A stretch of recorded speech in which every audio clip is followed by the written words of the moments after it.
So, good day, everyone. Now, today, we're going to, I'm going to demonstrate the Laboratory 9, which is one on PHP and databases. So, muna ito ang instructions. So, this laboratory is more focuses on connecting the PHP with MySQL database and performing the CRUD operation. Bang CRUD mo siya to create ba? Muna siya itong kanang maka-update, maka-delete, maka-retrieve yung mga data. So, ang gamit ako dito is SQL na siya, mga workbench. Para maka-manage siya to ang database ng PHP. Muna magamit para maka-interact ato. So, ang goal ng activity is to create a simple student information system where maka-create, retrieve of data, maka-search, maka-update, and delete also. So, part 1 is, muna na akong ikuan. Ako to ang create ko o database nim connection, which is mo na ang ato ang kani lab, lab DB. Muna akong ibuhat ang connection first step. Tapos, nag-create kong students na with the following fields. So, pick students diri tables. Mag-create ng student mga table. Mo ni siya with nasa ID, full name, course, and year level. Tapos, ah, tapos ang ID as the primary key with auto increment. Tapos, full name, course, and year level.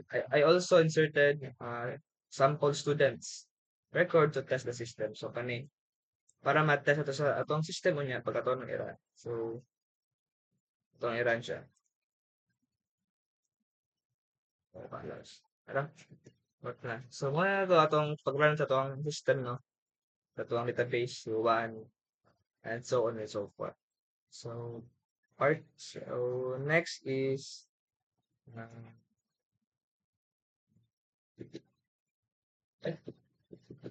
ano po yung files ko dito? Ang gamit ng Sublime no kayo, nagba ko daw kung kung let's go. So, muli muna itong pag-connect sa itong database connect. Siya to ang siyempre kabalo ng kana. Muna yung code nga nag-connect sa itong PHP. Itong PHP into dito sa itong database. Muna nag-connect siya. So, wala po ni password, no password. So, this file is usable and including all other PHP files. So, next is kaninga file which is mo with students. Ang kani siya is muna yung nag-retrieve all records from the students table. It runs a select query and displays the result to table. So each row shows this ID full name. So muna siya no. Ito ang i-run be. With students. With students. With students. So muna yung pwede ta diri maka-add of new student. Edit and delete. So ito try add students ta. Siyempre, ayan. Next is eduk. Level 4. Ito is save. So, student added successfully. So, back to this. As we can see, nakita na po natin ito naana ni si Ayan. Add na siya.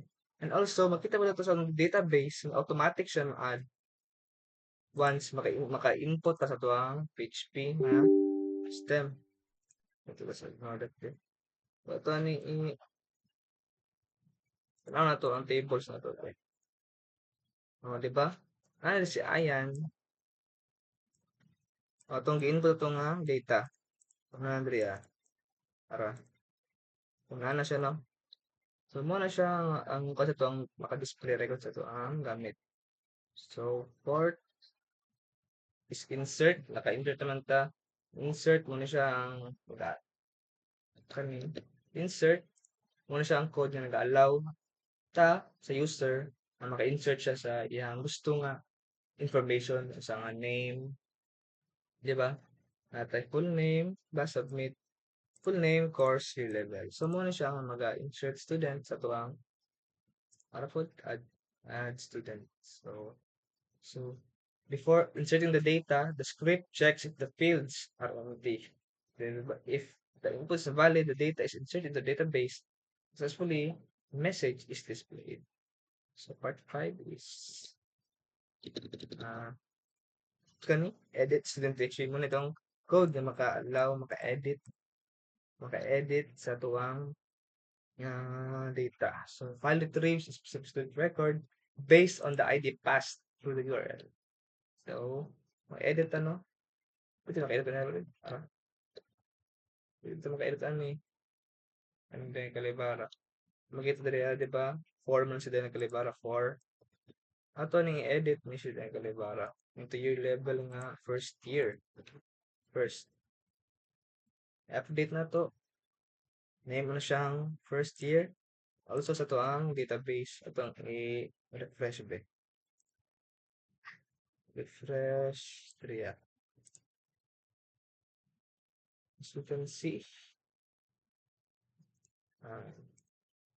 Si din kalibara na yung manapot siyang first year. Kaya mo itong i-edit ganyan diri sa to ang so ano lang pag-connect ng simple lang kaya tapos then also delete pod sa part 6 ang delete operation. So the delete student sa code. Muna itong code for deletion. Itong code operation delete. So the crude D stands for delete man na siya. So this file deletes a student records from the database. It retrieves the student ID using the get method and executes a delete SQL query. After deletion, success message is displayed. So let's try, no? Let's try delete Daniel Calibara. Kung student deleted successfully. Back to list. So wala na sa Calibara diri Ato nang siya ni-delete. Let's check sa itong SQL itong i-refresh. As we can see, wala na po din diri si Daniel Calibara karon. Ato siyang i-delete. So sila na lang ito mabilin. Kung saan na diri Ato ang dashboard. Ato ang student records. So, ano na siya, no? So, in this activity no, nagamit ko post